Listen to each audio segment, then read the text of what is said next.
Today in studio we have Tracy Tennant, and Tracy's written a book called Confessions of an Ex-Mormon that talks about a lot of the issues that people go through on their journey out of Mormonism and especially into biblical faith.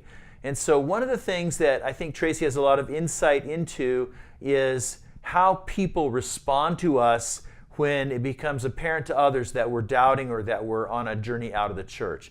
And so let's talk about how members of the ward or how members of the church in general, not our family, but just members of that community that we were part of, how are they going to respond to us?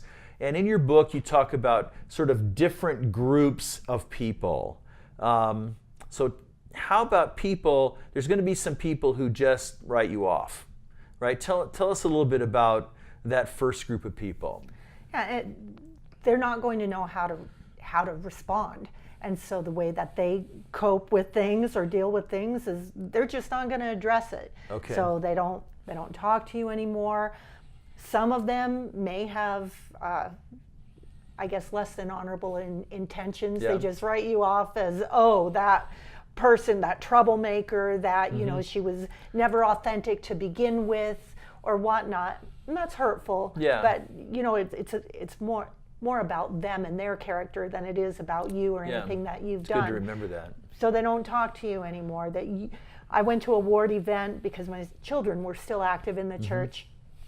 And it was just a nice get-together at someone's home where they had an outdoor barbecue and everything.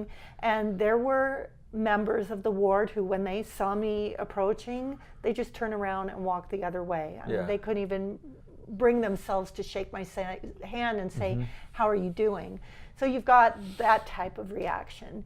Yeah. And then you've got a group of people who, they're kind of conditional friends. Okay. They'll still approach you, they'll talk to you, but if you start to say anything that they feel is negative about the church, or that maybe you might be going down the trail of telling them why Mormonism isn't true or whatever, they don't want to hear about it. And they might even tell you, they might even say, look, we can be friends, but yeah, I don't want to hear about why you don't believe the church anymore. I don't want to hear anything negative about the church. Yeah. I just don't want to hear it. And on that basis, we continue still, a relationship. Right. As long as you don't cross these lines, right, then it's all good for them. Okay.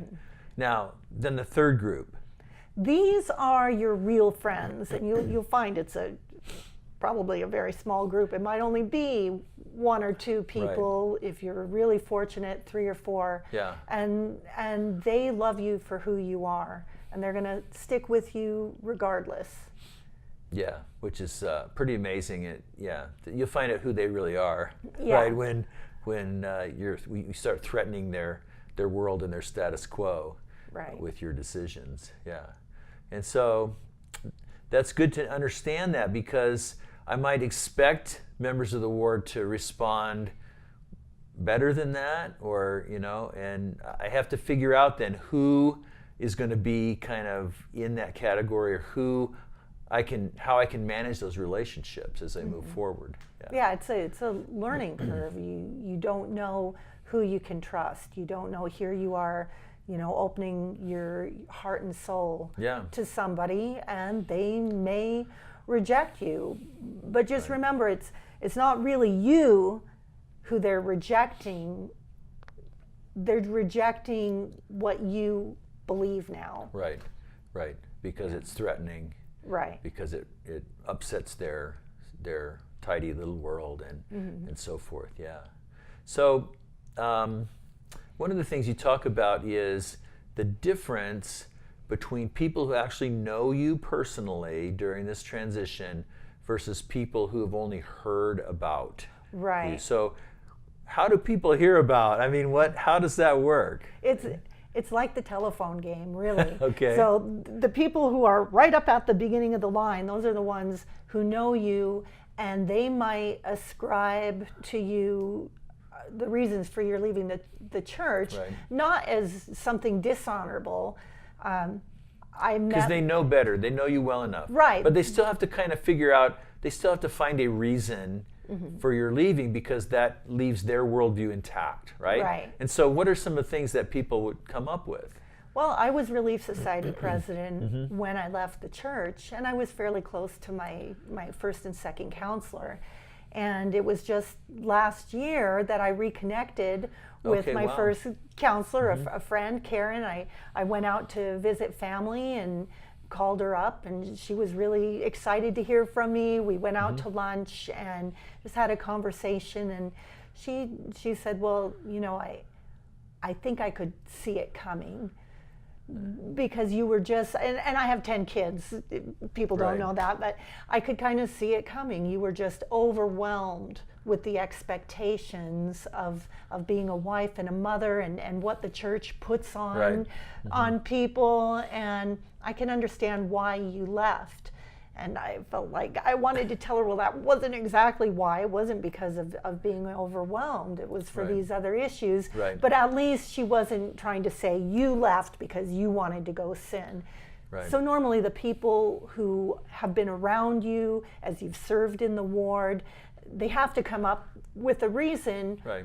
But it's normally a more or less honorable one. It's a more honorable, compared to people who have somehow heard through the grapevine, you know, that, I mean, tell us what that might be like. As I'm leaving and suddenly someone comes up and I hardly know them, but they feel like they know my story, right? Right, and the people outside of the ward, they tend to think that it was some dastardly reason that you left. It was either because you didn't have a testimony to begin with. Maybe you were inauthentic the whole time that you were LDS. You were just playing this game.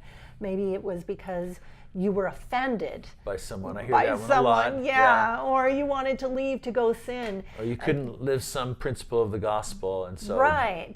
And so the further removed they are from knowing you, the more bizarre the reasons get. And this happened. I don't know whether it's funny or sad, maybe a little bit of both. But one of my nieces was called to a mission back east somewhere, and she was from Utah. I lived in Las Vegas at the time, so here we are, even states apart. And when she went back there, one of her companions said, "Oh, are you related to the family who lives in Las Vegas?" And she's like, "Yes, that's my aunt." And the missionary companion was like, "Yeah, I heard about her. Wasn't she the one that she was a Relief Society president and she abandoned her 10 children and ran off with some guy?" And I'm like, wow, you know, here I am at home with my husband. How do they come up with these bizarre scenarios? Yeah, that's interesting, because people just have to be ready for that. You know, so as you leave and people start hearing about it, you just have to be able to be a little bit thick-skinned, and you have to really, you're finding your identity in Jesus and in your relationship with Him, not in the opinions of other people about you. You know that most of them aren't going to understand. They're not going to get you, and so you really have to be able to find your identity and find your affirmation in your relationship with Christ. Now, we have other topics in the library that help you deal with some of these relational questions, and so we encourage you to take a look, browse around a little bit, but hopefully this has been an encouragement to you today as you navigate this journey from Mormonism into biblical faith.